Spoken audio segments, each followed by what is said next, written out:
Welcome back to AM Northwest. Do you want your child to open up to you and share everything in their life with you? But, you know, there is a fine line between being a child's parent and being their friend. Well, here with advice, we please welcome child psychologist, Dr. Cynthia Arnold. Hi. I'm glad you're here today because I have 2 kids, and it is a constant struggle to decide as a parent, being their friend, being their parent, because it's really difficult to be both, because to be a parent requires discipline, boundaries, and friends is just total, you know, unbridled acceptance, isn't it? Yes, and you said it the perfect way. You really do want to be friendly, but parenting is a verb. Being a friend is not a verb. It's sort of hanging out, being a companion. Being a parent is guiding and nurturing and discipline and all of those things, and friends really don't provide that. So it's a really tricky subject to talk about because you're right, you want to be friendly with your kids. You do not want to be their friend. There's a very distinct difference. Well, how can you tell if you're being more of a friend than being a parent, and vice versa? Well, I'll give you some warning signs. Okay. My biggest one that concerns me the most are kids that are completely amotivated. They don't know how to work for things, because basically, if you're being a friend, you're being their buddy regardless of how they act and perform and keep up with their jobs. So they're not learning that you have to work hard to gain things. That's the biggest problem. So you end up with kids who think they should be able to have everything, they don't have to work for it, so they don't try in school, they don't do their chores, they don't do a lot of things, and they don't understand when you put your foot down, because they're your buddy, you know, your buddies. Once you become a friend, it's very hard to be a parent, because when you're buddies, you can't put your foot down. They don't believe you. They think you're full of, you know what. Well, yeah, and an example, my son, I like to go golfing with my son. It's my favorite thing to do. But when we go, I've found if I parent while we're golfing, he hates it. If we're buddies, it's fun. So there are occasions where you can be a friend and not be a parent, aren't there? No and Please? yes. No and yes.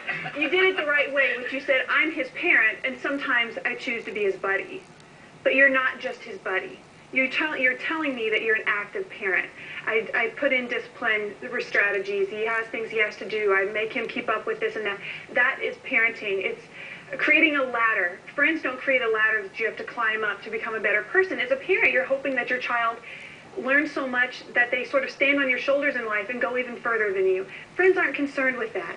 So you're telling me, that's why I said it's difficult between being a friend and being friendly.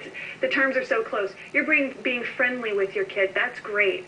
But you're not being his friend, because his friend doesn't hold him to a high standard. What are some other warning signs? You mentioned there were a few warning signs. Yeah, another really important warning sign is being very emotional. I see these kids as just bubbling with emotion. They melt down really fast. They get fussy easy. They get angry easy. It's like from this emotion to that emotion in 2 seconds. That's a problem. And the reason that happens is because typical parents doing good parenting, they don't allow meltdowns. If you melt down, you have a timeout, or they let you quiet down, and then they go back and do the chore again. And they're teaching you how to work through feelings and emotions and being let down. They're teaching you a lot of coping skills.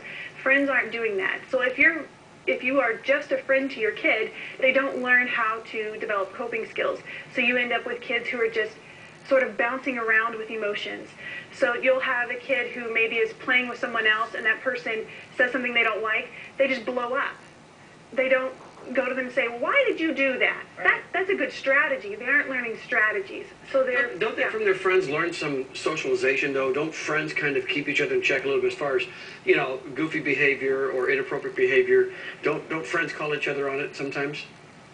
Yes and no. How many times can I say that? Yeah, yes and no. And my point is that we really do go towards people we're similar to. So if you are being parented, you're likely to enjoy playing with other kids who are being parented. And then they keep them in check, yes.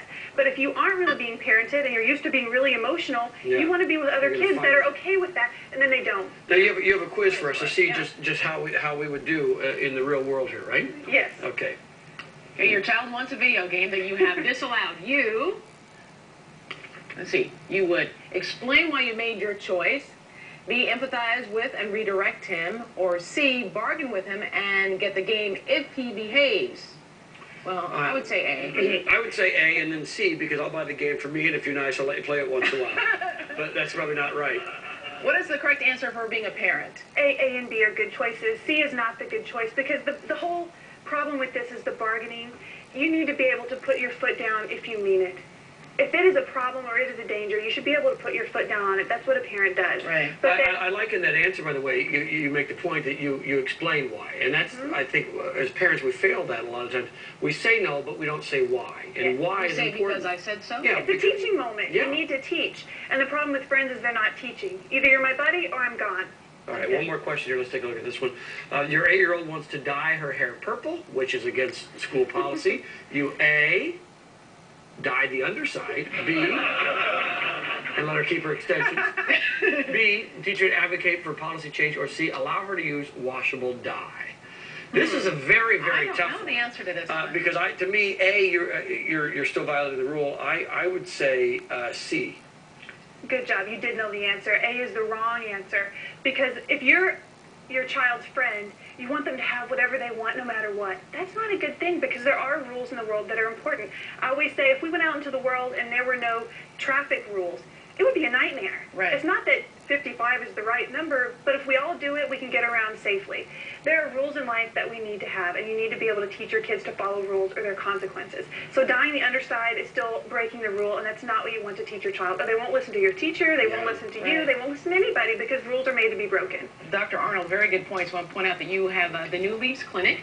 The phone number is on the screen, and we'll also have a link from our website here, so we'll put all that information on our website as well. Great. Thank you. Thank Well, it's good you. to see you.